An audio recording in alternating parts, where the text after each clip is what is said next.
لَلْآخِرَةُ خَيْرٌ لَكَ مِنَ الْأُولَى وَلَسَوْفَ يُعْطِيكَ رَبُّكَ فَتَرْضَى۔ بسم اللہ الرحمن الرحیم۔ السلام علیکم ورحمۃ اللہ وبرکاتہ۔ میں امید کرتی ہوں کہ آپ سب ایمان اور صحت کی بہترین حالتوں میں ہوں گے۔ اللہ سبحانہ تعالی ہمیشہ آپ کو اچھے حالوں میں رکھے اور آپ کی طرف بڑھنے والے ہر شر کو خیر میں بدل دے، آمین۔ الحمدللہ، دعا سیریز آج ڈے 2 ہے اور ٹاپک ہے ہمارا دعا ہی عبادت ہے۔ اب بہت سے لوگ اس پہ حیران ہو رہے ہوں گے کہ دعا بھی کوئی عبادت ہے، کیونکہ ہم نے تو اس کو کبھی عبادت کنسیڈر نہیں کیا۔ ہمارے لیے نماز، روزہ، حج، زکوٰۃ، نوافل، صدقہ، یہ سب کچھ عبادت میں آتا ہے، لیکن کیا اللہ کو پکارنا، اللہ سے مانگنا، کیا یہ بھی عبادت ہے؟ یعنی مانگنا بھی عبادت میں آتا ہے؟ یہی ہمارا آج کا ٹاپک ہے کہ دعا ہی عبادت ہے، الحمدللہ۔ اور ہم کتنی دیر اس عبادت سے غافل رہے، یعنی ہم نے اللہ سے مانگا ہی نہیں اور یہ پتہ ہی نہیں تھا کہ یہ عبادت ہے۔ یہ اتنی خوبصورت عبادت ہے کہ جس کے لیے آپ کو وضو کرنے کی ضرورت نہیں ہے، ٹھیک ہے نا؟ آپ بیمار ہیں، آپ خوشی میں ہیں، آپ سفر میں ہیں، آپ اکیلے ہیں، آپ محفل میں ہیں، آپ کہیں پہ بھی ہیں، آپ آرام سے اپنے اللہ سے کنیکشن جوڑ لیتے ہیں دعاؤں کے ذریعے، اللہ کو پکار لیتے ہیں، کہیں پہ بھی ہیں۔ آپ یہ نہیں سوچتے کہ اللہ اب میری سنے گا، نہیں، آپ ضرور مانگتے ہیں۔ آپ کو یقین ہوتا ہے کہ اللہ تو میری شاہرگ سے زیادہ قریب ہے تو مجھے سنے گا۔ آپ خاموشی سے دعائیں کر رہے ہیں، کسی کو نہیں پتا، اور آپ عبادت کی کنڈیشن میں ہیں، اللہ سے باتیں کر رہے ہیں، آپ اللہ سے مانگ رہے ہیں، اللہ کی طرف رجوع کر رہے ہیں، سرگوشی میں گڑ گڑا کے اللہ سے مانگ رہے ہیں، تو یہ آپ کی عبادت ہے۔ یعنی یہ وہ ذکر ہے جو آپ کے دل کی دھڑکن کر رہی ہے، کبھی خاموشی میں، کبھی الفاظ کے ساتھ، تو یہ ذکر ہے، ٹھیک ہے نا؟ جیسے ہم ہر نماز کے بعد دعا کرتے ہیں، ربی آئینی علی ذکرک و شکرک و حسن عبادتک، تو جو ذکر ہے نا، اس میں ہر قسم کا ذکر آ جائے گا آپ کا، کہ اللہ تعالیٰ میری مدد فرمائے کہ میں آپ کا بہترین ذکر کر سکوں، آپ کا شکر کر سکوں اور بہترین طریقے سے عبادت کر سکوں۔ تو ذکر میں اور عبادت میں یہ دعا بھی آ جاتی ہے، ٹھیک ہے؟ کہ دیکھیں، آپ ہر وقت تو نماز نہیں پڑھ سکتے اور ہر دن روزہ بھی نہیں رکھ سکتے، لیکن دعا ایسی چیز ہے جو آپ کبھی بھی کہیں پہ بھی کر سکتے ہیں، ٹھیک ہے؟ اور کسی کو پتہ نہیں چلے گا کہ آپ جو ہے وہ عبادت کی کنڈیشن میں۔ آپ دیکھیں صبح سے لے کے شام تک کتنی حاجات ہیں، آپ کو کتنا کچھ مانگنا پڑتا ہے صبح سے لے کے شام تک۔ اللہ تعالیٰ یہ کام ٹھیک ہو جائے، میں ٹائم پہ پہنچ جاؤں، کھانا ٹائم پہ بن جائے، بچے دھیان سے گھر آ جائیں، آفس کا کام ہو جائے، کتنے مسئلے ہوتے ہیں۔ تو اس میں آپ چھوٹی چھوٹی باتوں میں اللہ کو پکارتے ہیں، جیسے بچوں کو دعائیں یاد کروائی جاتی ہیں، آپ کو بھی دعائیں آتی ہوں گی، واش روم میں جانا تو یہ دعا پڑھنی ہے، باہر نکلنا تو یہ دعا پڑھنی ہے، سفر میں جانا ہے، سواری پہ سوار ہونا تو یہ دعا پڑھنی ہے، بستر پر لیٹنا ہے تو یہ دعا پڑھنی ہے، سو کے اٹھنا ہے تو یہ دعا پڑھنی ہے، نیا جوڑا پہننا ہے تو یہ دعا پڑھنی ہے، رائٹ، گھر سے باہر نکلنا تو یہ دعا پڑھنی ہے۔ تو یہ جو دعائیں پڑھنا ہے، یہ کیا ہے؟ یہ آپ کی عبادت ہے اور بہت ہی خوبصورت عبادت ہے۔ دیکھیں، قرآن میں دعا کا جو ورڈ ہے، اس کا جو معنی ہے، اس کا جو معنی ہے وہ کافی زیادہ طریقوں سے آیا ہے۔ جیسے سورہ یونس میں آتا ہے، وَلَا تَدْعُوا مِن دُونِ اللَّهِ مَا لَا يَنفَعُكَ وَلَا يَضُرُّكَ، اللہ کو چھوڑ کر اس کی عبادت نہ کرو، ٹھیک ہے؟ اللہ کو چھوڑ کر اس کی عبادت نہ کرو جو نہ کسی کو نفع دے سکتا ہے نہ نقصان، یعنی اللہ کے سوا کسی اور کی عبادت نہ کرو، کیونکہ نہ تو کوئی تمہیں فائدہ دے سکتا ہے نہ کوئی نقصان۔ تو وہاں یہاں پہ ورڈ آتا ہے وَلَا تَدْعُوا، تو اس میں جو روٹ ورڈ ہے وہ دعا کا ہے، دال عین واو، تو اس میں جو عبادت ہے وہ دعا ہی ہے۔ یعنی اللہ کو چھوڑ کر اس کی عبادت نہ کرو، یعنی کسی اور کی عبادت نہ کرو، وہ تمہیں کوئی فائدہ نقصان نہیں دیتے۔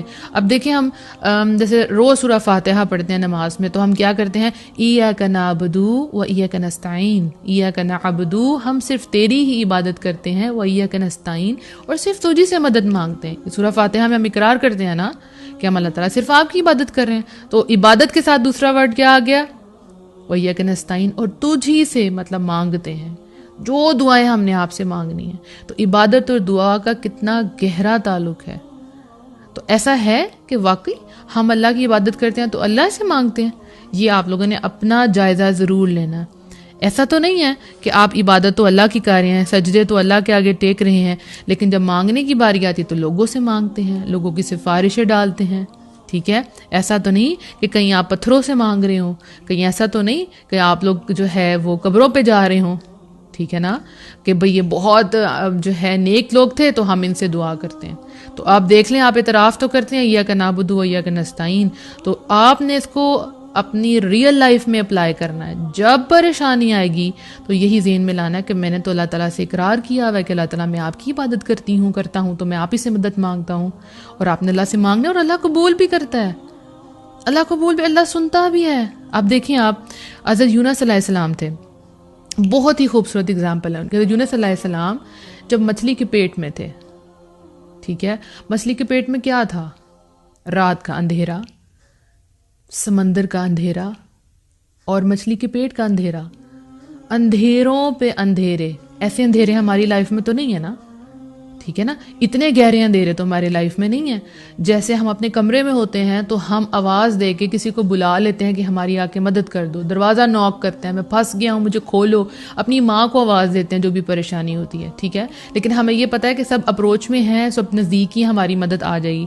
لیکن ایک وہ انسان جس کی لائف میں لیئرز ہیں اندھیروں کی, کوئی باہر نہیں جانتا کہ وہ بندہ کس حالت میں ہے. کبھی کبھی ایسے موقع آ جاتے ہیں نا ہماری لائف میں, کسی کو نہیں پتا ہوتا ہمارے اندر کیا چل رہا ہے, لیکن ہمارے اندر بڑے اندھیرے ہوتے ہیں. لیکن حضرت یونس علیہ السلام کا واقعہ آپ دیکھیں کہ وہ کیسا اندھیرا تھا, کیسا اندھیرا تھا وہ. یہ فزیکل یعنی دیکھنے والا اندھیرا بھی تھا. جو آپ لوگوں کے اندھیرے ہیں وہ سامنے تو نظر نہیں آ رہے ہوتے. تو وہ جب مچھلی کے پیٹ کے اندر تھے تو انہوں نے کیا پکارا تھا؟ لا الہ الا انت سبحانک انی کنت من الظالمین. انہوں نے اللہ کو پکارا تھا اور اعتراف کیا تھا کہ یا اللہ میں ہی ظالموں میں سے ہوں. تو اللہ نے ان کی سن لی, اللہ نے ان کو ان اندھیروں سے, تینوں اندھیروں سے باہر نکال دیا, کیونکہ انہوں نے اللہ کو پکارا تھا, انہوں نے کسی اور کو نہیں پکارا تھا. ہمیں پتہ کیا ہوتا ہے, ہمارے جب سارے دروازے بند ہو جاتے ہیں نا, ہر جگہ سے ریجیکشن آ جاتی ہے, پھر ہم اللہ سے مانگتے ہیں. ہمارا ایٹیٹیوڈ یہی ہے, پہلے ہم لوگوں کی طرف اپروچ کرتے ہیں, اس سے مانگا, اس سے ریکویسٹ کی, اور پھر جب کوئی راستہ نہیں ملتا اور پھر جان ماز بچھا کے تو اللہ سے دعائیں مانگتے ہیں. یہ تو پہلا عمل تھا نا, یہ تو ہمیں سب سے پہلے کرنا تھا. وَاسْتَعِینُوا بِالصَّبْرِ وَالصَّلَاةِ, صبر اور نماز سے اللہ سے مدد طلب کرنی تھی, ٹھیک ہے نا. تو ہم نے تو ایسا کیا ہی نہیں, نہ تو ہم نے صبر کیا اور نہ ہی ہم نے اللہ سے مانگا. تو یہ دعا جو ہے یہ ایک عبادت ہے, ٹھیک ہے. تو اللہ کو چھوڑ کر کسی اور کو نہیں پکارنا, کبھی بھی نہیں پکارنا. کچھ بھی ہو جائے اپنے ہاتھ آپ کے اللہ کے آگے اٹھنے چاہیے, ٹھیک ہے. جیسے قرآن کی ایک آیت ہے بڑی خوبصورت سی, سورہ المؤمن کی, وقال ربکم ادعونی استجب لکم, تمہارے پروردگار نے کہا ہے کہ مجھے پکارو, یعنی تمہارے رب نے کہا مجھے پکارو, میں تمہاری پکار و دعا کو سنتا ہوں. یعنی اس میں ورڈ ہے وقال ربکم ادعونی, پھر اس میں دعا کا روٹ ورڈ آ گیا, دال عین واو, ٹھیک ہے نا. تو اے تمہارے پروردگار نے کہا مجھے پکارو, میں تمہاری پکار و دعا کو سنتا ہوں. ان الذین یستکبرون عن عبادتی سیدخلون جہنم داخرین, ٹھیک ہے. بے شک جو لوگ میری عبادت سے تکبر اختیار کرتے ہیں ان قریب وہ ذلیل ہو کر جہنم میں داخل ہوں گے. اب یہ جو ایک آیت ہے اس کے دو پارٹ ہو گئے. پہلے میں کہا کہ تم مجھ سے دعا مانگو, میں تمہاری دعا قبول کروں گا, اور دوسرے میں کہا کہ جو لوگ میری عبادت سے تکبر اختیار کرتے ہیں. تو یہاں پہ اللہ سبحانہ تعالیٰ نے پہلی دفعہ ان عبادتی, اس میں ان عبادتی یوز کیا, ٹھیک ہے, ان دعائی استعمال نہیں کیا, رائٹ. تو اللہ تعالیٰ نے دعا کا ذکر کیا اور نیکسٹ پارٹ میں عبادت کا ذکر کیا. تو یہاں عبادت جو ہے وہ دعا ہے, ٹھیک ہے. عبادتی کے اندر جو چیز چھپی ہے وہ کیا ہے؟ دعائی. یعنی آپ نے اللہ کو پکارنا ہے, وہ رب کہتا ہے میں تمہاری دعائیں قبول کروں گا. اور اگر تم نے میری عبادت نہ کی, تو یہاں پہ اگر تم نے مجھ سے دعا نہ کی تو مطلب یہ کیا ہے؟ تکبر ہے. اور وہ انسان پھر جہنم میں ذلیل ہو کے داخل ہوگا جس نے اللہ سے مانگا ہی نہیں. ہمارا یہاں پہ یہی ہے نا, ہمیں کوئی پریشانی آتی ہے تو ہم کیا کرتے ہیں, کئی لوگ کتنی دور دور ٹریول کر کے جاتے ہیں, پتہ نہیں کس کس کی زیارتوں پہ جاتے ہیں, وہاں جا کے ان کو کہتے ہیں آپ ہمارے لیے دعا کریں, اور خود اللہ کو پکارتے ہی, جبکہ وہ کہہ رہے ہیں کہ اللہ تعالیٰ ہم صرف آپ کی عبادت کرتے ہیں اور آپ سے مدد مانگتے ہیں. مدد مانگنے تو آپ پتہ نہیں کتنے شہروں میں دور پار وہاں جاتے ہیں, ٹھیک ہے. دیکھیں آپ جو ہے اللہ کے نیک بندوں سے دعا کروا سکتے ہیں, غلط نہیں ہے, لیکن یہ ایٹیٹیوڈ کہ آپ اللہ سے خود نہیں مانگ رہے اور دوسروں پر ڈپینڈ کریں کہ وہ ہمارے لیے مانگے. جیسے حضرت موسیٰ علیہ السلام کی جو قوم تھی وہ حضرت موسیٰ علیہ السلام سے کہتی تھی کہ آپ اپنے رب سے مانگے ہمارے لیے, خود نہیں مانگتے تھے. تو ہم نے تو ایسا نہیں بننا, جب اللہ ہمارے قریب ہے, شہرک سے زیادہ قریب ہے, تو پھر دوسروں کے پاس کیوں جانا ہے. اور یاد رکھیں جس تڑپ سے آپ اپنے لیے خود دعا کر سکتے ہیں کوئی دوسرا نہیں کر سکتا. جیسے مجھے بہت سے لوگ کہتے ہیں آپ ہمارے لیے دعا کریں, تو میں ان کو کہتی ہوں آپ خود بھی اپنے لیے دعا کریں. ٹھیک ہے میں دعا کروں گی, لیکن جس کنڈیشن میں اور جس تکلیف میں, جس کرب میں آپ مبتلا ہیں, اس کا اندازہ آپ کو یہ میں نہیں کر سکتی. وہ میں دعا ضرور کروں گی, لیکن تڑپ جو ہے نا وہ آپ ہی کی ہوگی, اور اسی تڑپ کے پیچھے تو اللہ تعالیٰ دیتا ہے. ٹھیک ہے, تو خود دعائیں کرنی ہیں, اللہ تعالیٰ سے خود مانگنا ہے, اور یہ نہیں سوچنا کہ اللہ تعالیٰ ہماری دعا نہیں سنے گا. اللہ تعالیٰ تو سننے کو تیار ہے, ہمیں مانگنا آنا چاہیے بس. اور مانگے گا کب؟ جب اللہ پہ ٹرسٹ ہوگا. جیسے سورہ بقرہ میں آتا ہے وَإِذَا سَأَلَكَ عِبَادِي أَنِّي فَإِنِّي قَرِيبٌ أُجِيبُ دَعْوَةَ الدَّاعِ إِذَا دَعَانِ فَلْيَسْتَجِيبُوا لِي وَلْيُؤْمِنُوا بِي لَعَلَّهُمْ يَرْشُدُونَ. اور جب میرے بندے آپ سے میرے بارے میں پوچھیں تو انہیں بتا دے کہ میں قریب ہوں. سبحان اللہ. جب میرے بندے آپ سے میرے بارے میں پوچھیں تو انہیں بتا دے کہ میں قریب ہوں. فَإِنِّي قریب, اور پکارنے والے کی پکار کو سنتا ہوں. جب بھی وہ مجھے پکارے بس انہیں چاہیے کہ وہ میرے احکام کی پیروی کریں اور مجھ پر ایمان لائیں تاکہ وہ ہدایت پائیں. تو کیا کرنا ہے؟ اللہ نے کہا پکارے مجھے آپ, میں آپ کی پکار سنتا ہوں. کوئی ٹائم مینشن نہیں کیا, کوئی حالت مینشن نہیں کی, بس یہ کہا کہ جب بھی آپ کے بندے میرے بارے میں پوچھیں گے نا, نہیں میرے بندے, رائٹ, عبادی, میرے بندے آپ سے پوچھیں میرے بارے میں کہ اللہ ہماری دعائیں سنے گا, اللہ کہاں ہے, جو بھی ہے, تو آپ ان کو کہنا ہے کہ اللہ سبحانہ وتعالیٰ آپ کے بہت قریب ہے. ٹھیک ہے, اور جب بھی آپ اللہ کو پکاریں گے اللہ آپ کی بات سنے گا, اللہ آپ کی دعائیں ضرور سنے گا. ٹھیک ہے. اب کئی لوگ ہیں وہ ایک ہی دعا جو ہے وہ مطلب ایک ہی ذکر ہے جس کو کافی لوگوں کو بلاتے ہیں, بٹھاتے ہیں, اور وہ سارے مل کے وہ ذکر کر رہے ہوتے ہیں کہ بھی ہمارا بہت بڑا مسئلہ ہے تو ہم سب مل کے پڑھتے ہیں اور پھر اللہ تعالیٰ ہماری دعا سنے گا. تو میں کہتی ہوں کہ اگر آپ کا اللہ پہ توکل ہے نا, آپ ایک دفعہ پکاریں گے, تو یونس علیہ السلام نے ایک دفعہ پکارا تھا تو اللہ تعالیٰ نے ان کی پکار کا جواب دیا تھا نا. تو آپ کا جب آپ 24/7 یعنی پورے دن میں 24 گھنٹوں میں آپ اللہ کو یاد کرتے ہیں, ہر چھوٹی سی چھوٹی چیز آپ اللہ سے مانگتے ہیں, آپ خوشی میں اللہ کو یاد رکھتے ہیں, تو غم میں, ٹینشن میں آپ نے اللہ کو ایک دفعہ پکارنا نا, آپ کو لمبی لمبی تسبیحات نہیں کرنی پڑیں گی. آپ نے ایک دفعہ اللہ کو پکارنا, اللہ نے آپ کی فوراً پکار کا جواب دینا ہے. لیکن ہمیں یہ آنا چاہیے کہ ہم نے ہر حالت میں اللہ کو پکارنا ہے, خوشی میں بھی, غم میں بھی, اسپیشل خوشی میں, آسانی میں اللہ تعالیٰ کو پکارنا ہے. سب سے زیادہ ہم بھولتے کب ہیں؟ آسانی میں اللہ کو بھول جاتے ہیں. ہمارا یہی ایٹیٹیوڈ ہے, ہم بڑے ناشکرے لوگ ہیں. ٹھیک ہے, تو ہمارا کنیکشن ایسا ہو کہ ہم ہمیشہ اللہ کو یاد رکھیں.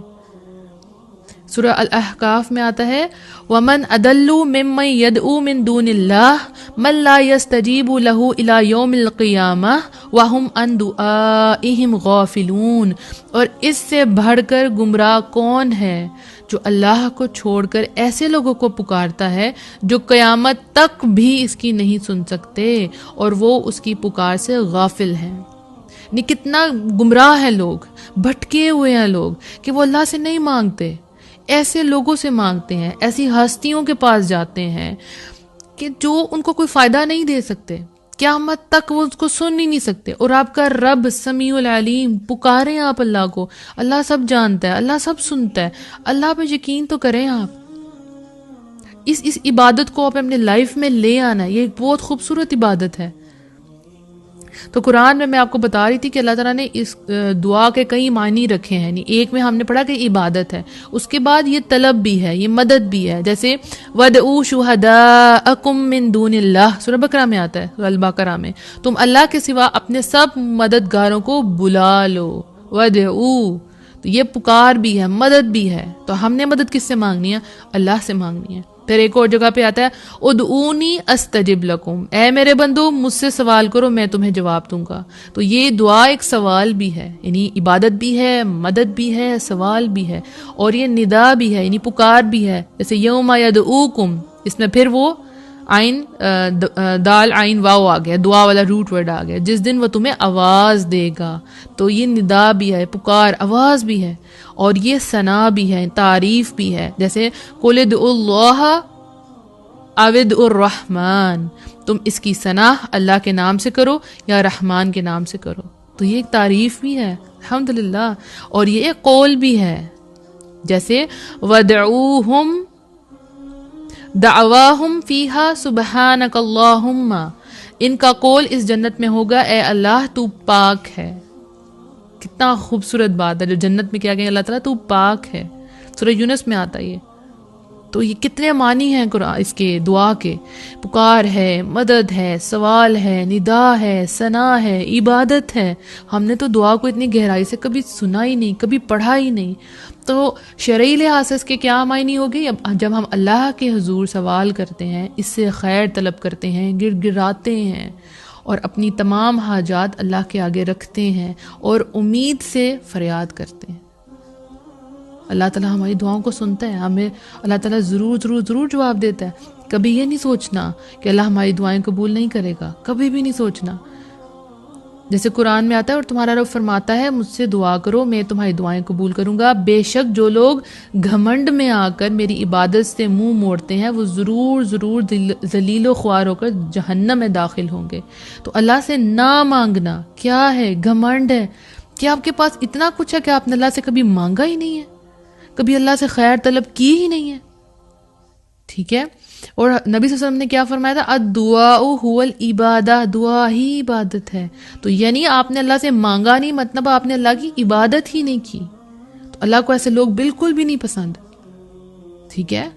تو ہم نے اللہ سے مانگنا ہے، اور یہ دعا جو ہے وہ عظیم ترین عبادت ہے، اور یہ آپ کو اللہ کے بہت قریب کر دے گی، بہت زیادہ قریب کر دے گی. کیونکہ نبی صلی اللہ علیہ وسلم نے فرمایا تھا کہ اللہ تعالیٰ کے ہاں کوئی چیز بھی دعا سے زیادہ مرتبے والی نہیں ہے. کتنی خوبصورت بات ہے، اللہ کے نزدیک کوئی چیز بھی دعا سے زیادہ مرتبے والی نہیں ہے. تو جسٹ امیجن کیا پاور ہے دعا کے اندر، کیا اس کا لیول ہے اللہ کے آگے، اللہ اس کو کیا سمجھتا ہے. یہ دعا عین عبادت ہے.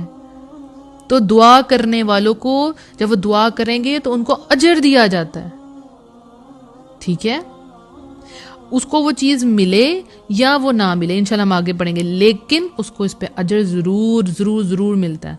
تو میں اپنے اسٹوڈنٹس کو کہتی ہوں کہ آپ صبح شام اللہ سے مانگا کریں، چھوٹی چھوٹی چیزیں بھی اللہ سے مانگیں. کچھ مل گیا تو بھی عبادت ہے، نہ ملا تو بھی عبادت ہے، اور اللہ کے ہاں یہ جمع ہوتی جائیں گی، اور اللہ خوش کہ ہم اللہ سے مانگ رہے ہیں، ہے نا. تو ہم نے دعائیں مانگنی ہیں انشاءاللہ، اور آج سے یہ سوچنا ہے کہ یہ عبادت ہے. جب بھی آپ دعا کر رہے ہیں، آپ کچھ بھی نہیں کر رہے، فارغ بیٹھے ہوئے ہیں، آپ صبح شام کے اذکار پڑھ رہے ہیں، دعا کر رہے ہیں، یہ دعائیں ہیں. ذکر کر رہے ہیں، کوئی بھی ذکر آپ کی زبان پہ ہے، آپ عبادت کی کنڈیشن میں ہیں. ٹھیک ہے. تو اللہ سبحانہ تعالیٰ ہم سب کو یہ توفیق عطا فرمائے کہ ہم صرف مانگے تو اللہ سے مانگے، ہم گر گرائیں تو اللہ کے آگے گر گرائیں، ہم ماتھا ٹیکیں تو صرف اللہ کے آگے ٹیکیں. آپ کو پتہ ہے کہ جب آپ اللہ سے مانگنا شروع کریں گے نا تو آپ کے جو ہاتھ ہیں نا وہ لوگوں کے آگے نہیں پھیلائیں گے. آپ جب آپ ہاتھ پھیلائیں گے نہیں نا تو آپ کے اندر کیا اسے کہتے ہیں، اللہ کے آگے تو عاجزی آئے گی. ٹھیک ہے نا. اللہ کے آگے تو آپ روئیں گے، گر گرائیں گے، لیکن وہ جو آپ کی سیلف رسپیکٹ ہے نا وہ بڑی قائم ہو جائے گی، کیونکہ آپ لوگوں سے نہیں مانگے گا، آپ لوگوں کے محتاج نہیں ہوں گے. ٹھیک ہے. لوگوں سے نہیں آپ کچھ بھی مانگیں گے، آپ اتنے کانفیڈنٹ ہوں گے کہ آپ کو پتہ ہے کہ آپ کو اللہ سے مانگنا ہے. کوئی پریشانی آ گئی ہے، آپ نے کسی کو نہیں بتایا، آپ نے چپکے سے اللہ کے آگے بس دعا کہ اللہ تعالیٰ میرا کام کر دیں، بس میرا یہ کام کرتے ہیں. باہر سے آپ بہت اسٹرانگ رہے ہیں، لوگوں کے سامنے آپ کمزور نہیں ہوئے، لیکن رب سے آپ نے مانگا. مجھے یاد ہے میں اے لیولس کے ایک بچے کو پڑھا رہی تھی تو اس کا ایک میتھس کا کویشچن آیا، تو میں نے کہا یہ تو بہت ٹف ہے. اب ظاہر اسٹوڈنٹ کہتا ہے کہ ٹیچر کو تو بہت اچھا آتا ہے، رائٹ، اس کو بڑی امیدیں ہوتی ہیں اپنے ٹیچر سے. تو میں نے اس کو کہا کہ اچھا لاؤ دو اپنی بک. تو میں نے آرام سے منہ کے اندر دعائیں پڑھی، رب اشرح لی صدری، یا رب العالمین. میں دعا کہ اللہ مجھے نہیں آتا، یا بس آپ مجھے سکھا دیں. اور وہ مجھے کیسے آیا میں نہیں جانتی، وہ کافی ٹف سا کویشچن تھا الحمدللہ. تو آپ کانفیڈنٹ رہیں باہر سے، اور اندر سے صرف اللہ سے مانگے. کوئی بھی دعا ہے آپ نے اللہ سے مانگنی ہے، انتظار نہیں کرنا. یعنی میں اپنے اسٹوڈنٹس کو اکثر کہتی ہوں کہ بیٹا پیزا کھانے کو دل کر رہا ہے، پیزا کھانا ہے تو اللہ سے مانگے. تو وہ بڑے ہنستے ہیں، اچھا یہ بھی اللہ سے مانگتے ہیں؟ میں نے کہا جی بالکل. ایک بچہ تھا تو وہ حفظ کر رہا تھا، تو میرا کزن تھا، تو میں اسے جب ملی تو میں نے اس کو کہا کہ آپ کو پتہ ہے اللہ سے ایسا کنیکشن بھی ہوتا ہے، اور وہ بڑا حیران ہو کے بات سنا، اچھا ایسے بھی ہوتا ہے، یعنی ہم بچوں کو حفظ کروا رہے ہیں، تفسیر پڑھا رہے ہیں، لیکن ہم نے ان کا اللہ سے کنیکشن ہی نہیں جوڑا۔ وہ بچہ قرآن حفظ کر رہا ہے اور اس کو پتہ نہیں کہ قرآن کے بعد دعائیں بھی مانگنی ہیں، اور اللہ اچھا یہ سنے گا؟ میں نے کہا ہاں کیوں نہیں سنے گا، تو اس کو میں بتا رہی تھی ایسے ایسے ایسے اللہ تعالیٰ سے آپ نے دعائیں مانگنی ہیں، ایسے اللہ تعالیٰ سے بات کرتے ہیں۔ تو ہم نے اپنا جو کنیکشن ہے اپنا اور اپنے بچوں کا دعاؤں کے ذریعے اللہ تعالیٰ سے جوڑنا ہے، اور یہ بہت خوبصورت ہوگا انشاءاللہ، کبھی نہیں ٹوٹے گا، کچھ بھی ہو جائے گا آپ کو پتہ ہے میں نے اللہ سے مانگنا ہے۔ میں اکثر یہ کہتی ہوں کہ جو بندہ اللہ پہ توکل کرتا ہے نا، پھر جب اس کو صحراؤں میں چھوڑ دیا جائے، میں صحرا کی اگزامپل دیتی ہوں کیونکہ مجھے حضرت حاجرہ علیہ السلام یاد آتی ہیں۔ جب وہ جو ہے صحرا میں تھی، انہوں نے کیا کہا کہ اللہ مجھے ضائع نہیں ہونے دے گا، یعنی کچھ بھی نہیں ہے وہاں پہ، اللہ پر اتنا توکل، اتنا توکل۔ تو جب ایسا توکل ہوتا ہے نا، پھر مجھ سے بھی زمزم جیسے ہی ہوتے ہیں۔ تو ہمیں اللہ پہ توکل کرنا ہے، اپنی دعاؤں پہ اسٹرانگ توکل رکھنا ہے، اور یہ یاد رکھنا ہے کہ اللہ مجھے سنتا ہے۔ کبھی یہ نہیں سوچنا کہ ابھی بھی اللہ مجھے سن رہا ہے، ابھی اس وقت رات کے وقت بھی سنے گا، دن کے وقت بھی سنے گا، اللہ تو ہر ٹائم سنتا ہے۔ ہاں ہم آگے ڈسکس کریں گے کہ کون سے اوقات ہیں جن میں دعائیں زیادہ قبول ہوتی ہیں۔ ویسے تو ہر وقت ہی دعا قبول ہوتی ہے، لیکن کون سے اوقات ہیں جس میں زیادہ چانسز ہوتے ہیں کہ ہماری دعائیں جو ہیں وہ ٹھیک نشانے میں لگیں۔ انشاءاللہ کل ایک نئی ٹاپک کے ساتھ آئیں گے۔ اللہ تعالیٰ ہم سب کو توفیق دے کہ ہم صحیح معنوں میں عبادت کریں اللہ تعالیٰ کی، اور اللہ تعالیٰ ہماری دعاؤں کو قبول فرمائے، اور وہ اعمال ہم سے کروا لے جن سے ہم مستجاب دعوات بن جاتے ہیں، جس سے دعائیں ہماری قبول ہوتی ہیں۔ اپنا خیال رکھیے گا۔ السلام علیکم ورحمۃ اللہ وبرکاتہ۔